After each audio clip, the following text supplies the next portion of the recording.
Yep, it's getting to be about that time here.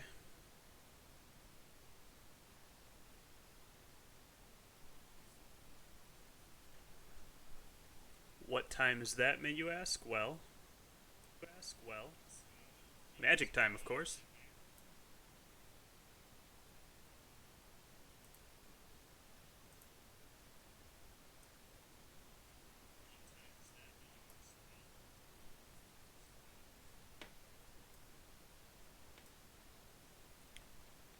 I hope my audio is good. I hope my audio is good. I hope my audio is good. I hope my audio is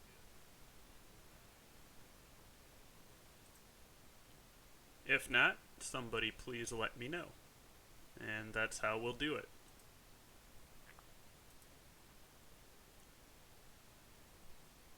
Tell you what, I'm just gonna turn it up right now in my settings because it's just generally better to be too loud than not loud enough.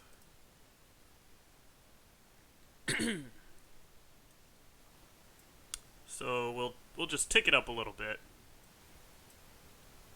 just because. Why not? All right. What are we doing today? I wanted to play some games in ranked, and generally speaking, at the beginning of a new format, uh, the faster deck will win most of the time. You know, not all the time, but a lot of times the faster deck will win. So I wanted to revisit Mono Red because while it did lose a few crucial pieces, I don't really want to say crucial, but it lost some pieces. We'll just leave it at that. It lost some pieces. Um, like Runaway Steamkin, it lost, and Light Up the Stage, of course, was another good card. But it kept the core parts of what made that deck such a powerhouse, like Annex and Torbrand and Embercleave and even Robber of the Rich. Um, so yeah, we had to get another one drop in there. Um, Akuum Hellhound is just like the perfect. It's a godsend for mono red players, really. Um, what can be said about this card that hasn't already been said in a ton of preview spoilers in videos in the past couple weeks? Probably not much. I mean, this card does really everything that the mono red deck wants to do. It's an early threat. It's a big threat. The fact that it starts off with one toughness and gets +2/+2 is just crazy because it's able to get around shocks and things of that nature. So it's just an all-star in this deck. And while I've been playing games with this deck, I think it's. I don't want to be too hyperbolic here when I say this, but it's maybe the best card in the deck, like pound for pound. Obviously, the goal of this deck is still put an Embercleave on your Annex, right? That hasn't changed. But I just have to say that in games where I start off with Akuum Hellhound, I like win all those games. I mean, at what point does that become, data? I don't know. But anyways, that's that. Here's the deck list I'm playing. I am playing 24 lands. That seems to be a good amount. I'm running a couple Phoenix of Ash copies in here. And I'm debating cutting down on the two Phoenix of Ashes and putting them and making them just a playset of Bone Crusher Giants. I'm thinking about it. But I'm already playing a few Shocks, which this is like an experimental deck list here, just to see what I like seeing the most in these games. For example, Claim the Firstborn, I only have two of them in there, and I have three Shocks, but depending on how these games go today, I can go down on one of these cards, like Shock or Claim the Firstborn, in favor of the other. So we'll have to see about that. But let me stop running my mouth. Let's get into the arena. Let's play some games. Let's see how they fare. Let's put our money where our mouth is here.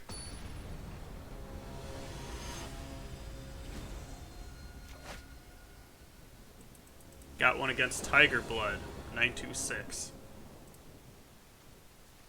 We get to go first, and we have a couple of lands here, but this is a keepable hand. We've got action. So of course we'll keep. Start off with Fervent Champion, of course. Get used to seeing that for another year still. And we get another land source, which is very good.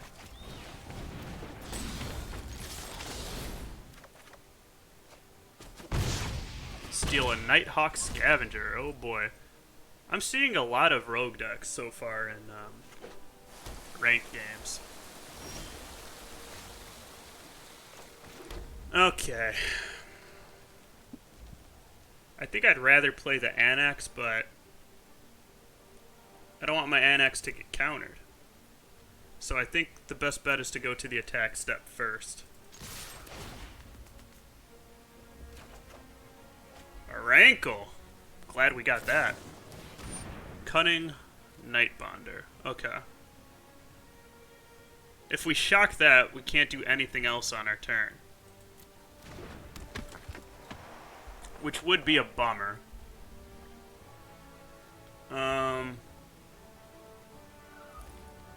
But I don't want their flash guys to be less expensive for them to cast, so... And they concede to that, so I guess we made the right decision. So yeah, generally just mono red on the play is still very good.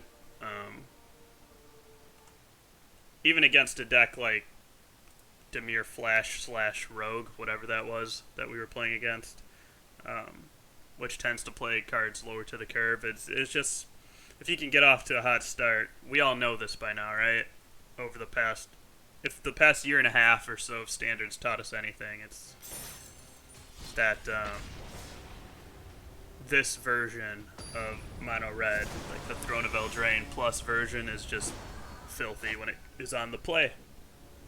And with cards like Annex and Torbrand, it's decent on the draw, but not when you get a starting hand like this. We're going to have to throw this back.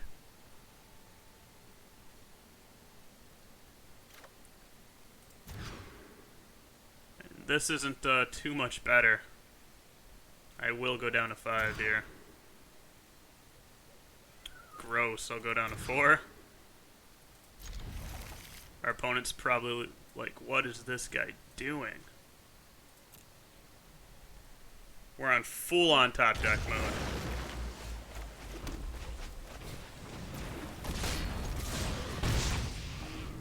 Full-on top deck mode.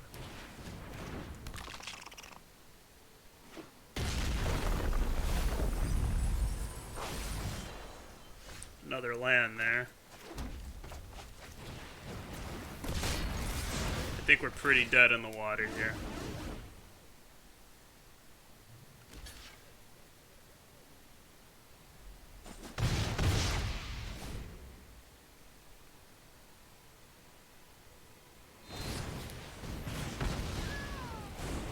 Yep. Stop the Fervent Champion. Why not? He knows we're low on resources here. Phoenix of Ash, that's not too bad.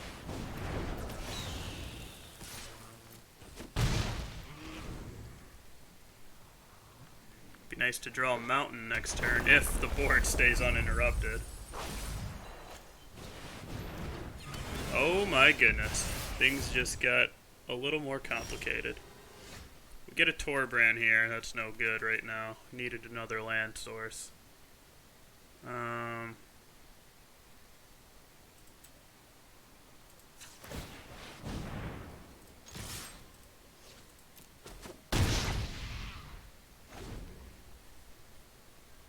Yeah, going down to 4 on the draw was not ideal. But I wasn't getting any early turn action. I had to do something. Yep, and that'll be our game. We'll good game the opponent. We'll be a good sport about it.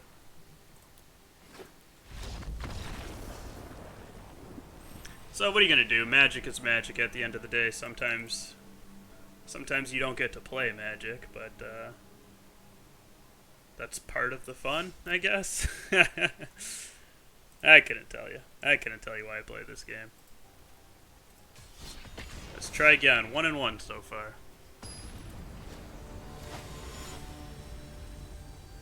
A frog. I actually have played a frog. I think earlier today.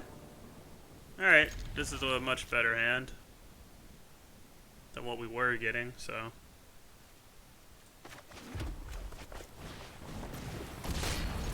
I don't know if not that many people are playing ranked arena right now, but I am running into the same opponent frequently. Like, I've had a couple duplicate opponents today alone. Frog is not the first, believe it or not.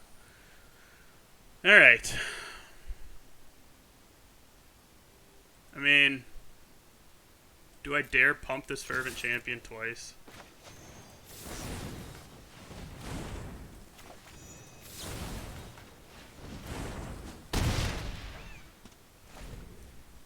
I did.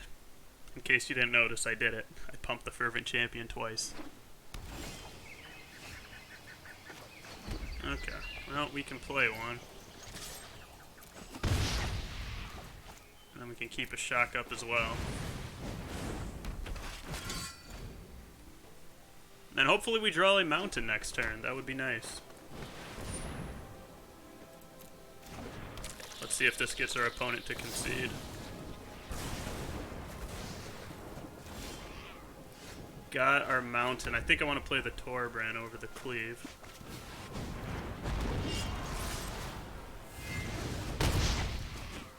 Opponent's at 4 life.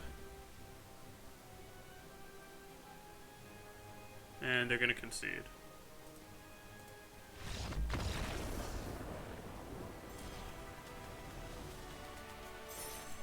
So 2-1.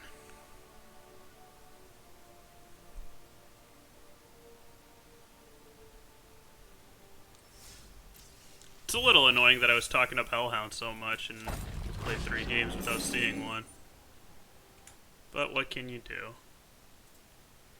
This is a game of high variance, after all.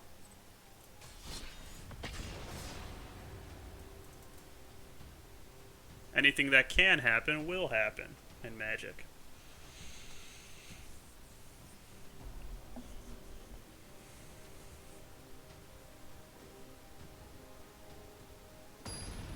Want to at least get a couple more games in here. White Rain. Opponent gets to go first, and this is a risky hand for us to keep, but I'm gonna keep it. It's big that we got another mountain.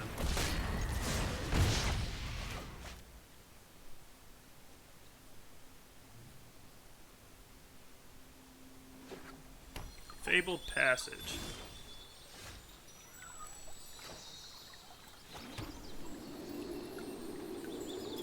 Unfortunately, we're just going to have to attack with the Fervent and then pass. Hopefully they play a creature on their turn. I'd love to target not their face with this Stomp on the Bone Crusher. I'd like to target a creature if I can.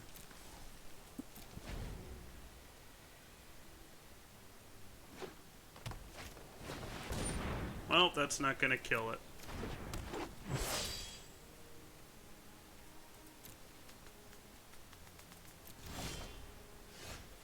Oh, we can shock and stomp it. But then we don't really widen our board presence at all, do we?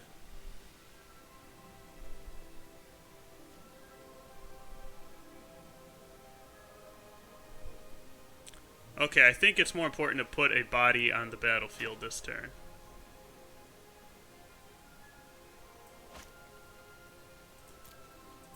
I'm gonna attack.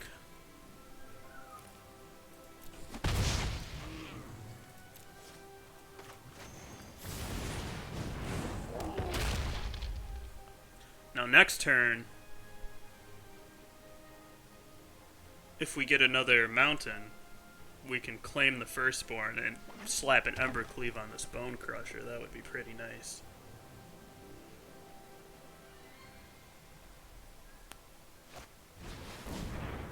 Opponent's gonna cultivate.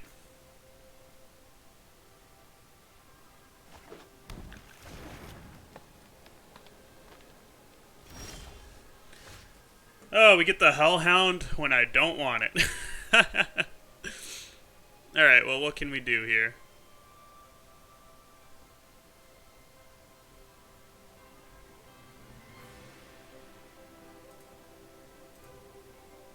Let our opponent know we're thinking here.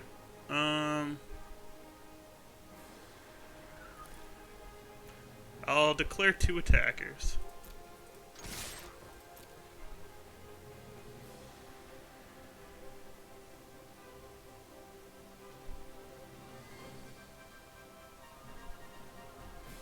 See what they want to do about that.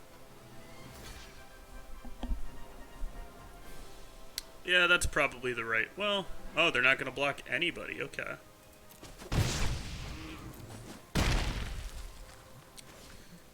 I hate to do this, but I'm going to put down the Bone Crusher Giant again without using the Stomp effect. I hate doing that. I hate not getting the full value out of a card, but it's just one of those awkward situations where I think it's just the best move. Oh boy. Opponent's about to get some value. Opponent's really ramping up here.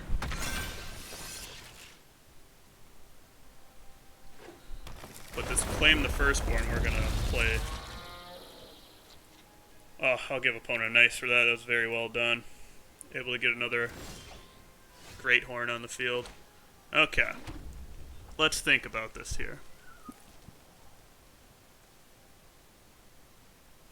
I should have claimed and then stole the stuff. Well, I don't know if that would work, because it still looks like it has 4 converted mana cost. Alright. Let's go all in here.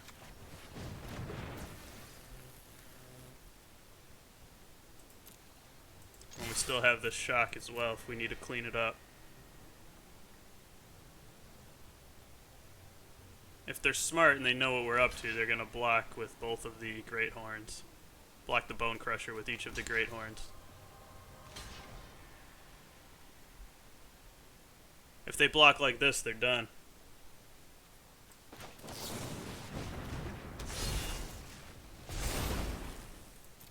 GG, opponent.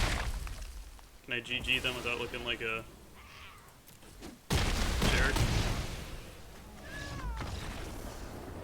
It's a shame we live in a world today where a good game could perceive you as looking like a jerk. I genuinely mean good game when I say good game, but maybe that's just more of an indictment on me that I think that way sometimes.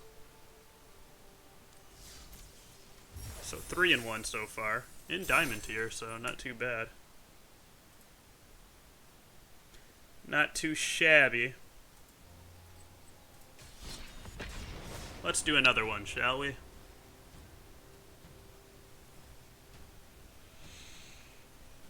I'd really like to play this Hellhound on turn 1.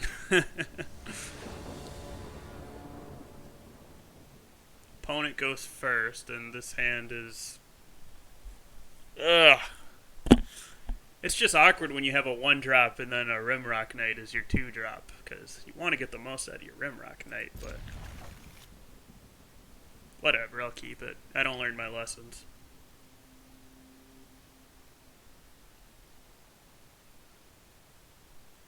Next game I should just mulligan until I get a Hellhound, even if I have to go down to 1.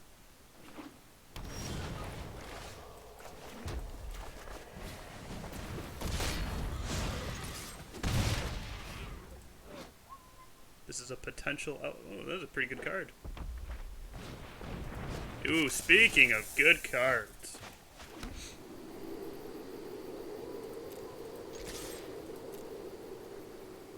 We're going to pump this Fervent Champion. And we're going to shock the Lotus Cobra because we do not want them to have that.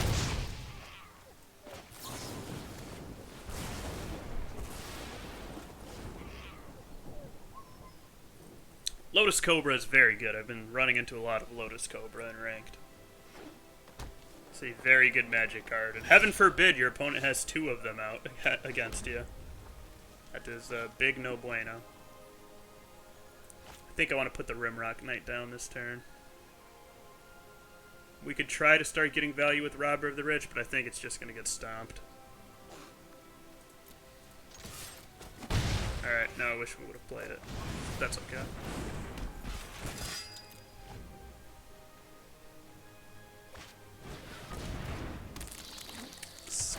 Ember cheap. Trample landfall whenever land is under control. Okay. Should we cleave this turn? We could also claim the firstborn and cleave. But then we misplayed because we could have... That landfall has me misplaying like crazy so far this season.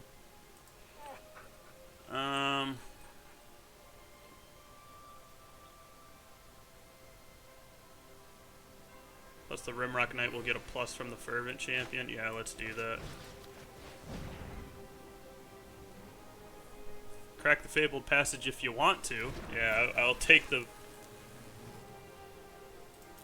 I'll take the buff.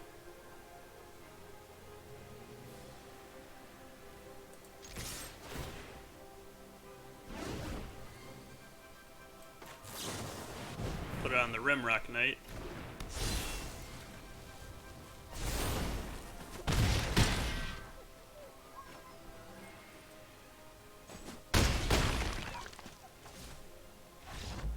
So they just concede. If I would have played that properly, I would have claimed first, then put the mountain down, and we would have had lethal. But they decided it was too much to overcome anyway, so they scooped it up. Not too bad. What are we, 4-1, 5-1? I should have been keeping track. And the one we lost was because we had to mulligan into Oblivion, which... You know, that's an area where I still struggle as a Magic player. You know, still, I've been playing this game for 5 or 6 years now, and I still struggle with knowing when to mulligan. It's the hardest part of the game to me, but we learn. So yeah, what did we learn today? Mono red is still mono red. I guess there's really not much to it. It's funny because we didn't really see any annexes today. We had Torbrins in our hand, but I don't think we played any. We just straight up were too fast for the opponent to set up their strategy, so I think that's very telling. Now, granted, this is very early in the format, but a lot of decks just take a while to get going right now in Zendikar Rising. A lot of people are playing rampy decks. We ran into a couple of those already, and those decks can do crazy things if they have the right setup, but if they don't have the perfect setup and they're not able to start ramping immediately on, you know, turn 2 with their Cobra, turn 3, 4 cultivates and what have you, they're in trouble against this deck still. So look out for mono red in this format. It's still going to be a problem for a while here. As for newer cards that can go in this deck still, I do have some extra wild cards. And I was going to put Kargan Intimidator in it, but I feel like just as a 2-drop, I'd rather have the Rimrocks and the Robber of the Riches, just because they're faster cards. They do stuff on the turn that they come in. Not Rimrock per se, but he has the Adventure, which I think we casted a Rimrock Knight in every game we played already, and it's just it's very nice. It's a great combat trick. It's a great shock to the face. So I will keep playing Rimrock Knight. I might experiment with Kargan Intimidator. It seems like it could be good in more of a... It'd probably be really good in like a mirror match, actually. Maybe as a sideboard piece, we could bring that in. But yeah, we saw the Phoenix of Ash in that one game that we lost where we mulliganed down to 4. I like Phoenix of Ash. Just the resiliency on it. You can always buff it if you have an Annex out too, and if it dies, it'll replace itself with 2. There's a lot of neat little interactions in this deck you can use with it. Of course, buffing a flyer with Rimrock Knight is also nice for some extra damage to the face. But if I was going to make any changes, I think I'll go down to Shock and up a Claim the Firstborn. Claim the Firstborn is just still an all-star card. Especially when it's making your Embercleave cheaper to cast, so that's just insane value for this deck. But, yeah, I think that's it for Mono Red. I'll probably come back streaming a different deck tomorrow. I have a mill deck I want to show off, and I also have a Dimir control deck, which I would like to show off. It really misses Thought Erasure, but at least we still have Agonizing Remorse, which is very good in its own right. So yeah, thanks for watching. If you're not watching this live, I would love if you gave me a follow, because then you get notified when I go live, because I don't have a set schedule. I'm a wild card. You never know when I'm going to go live, so giving me a follow is the best way to stay informed on things of that nature. So thanks, guys, as always, for watching, and I'll catch you next time here on the lab. Be well and take care.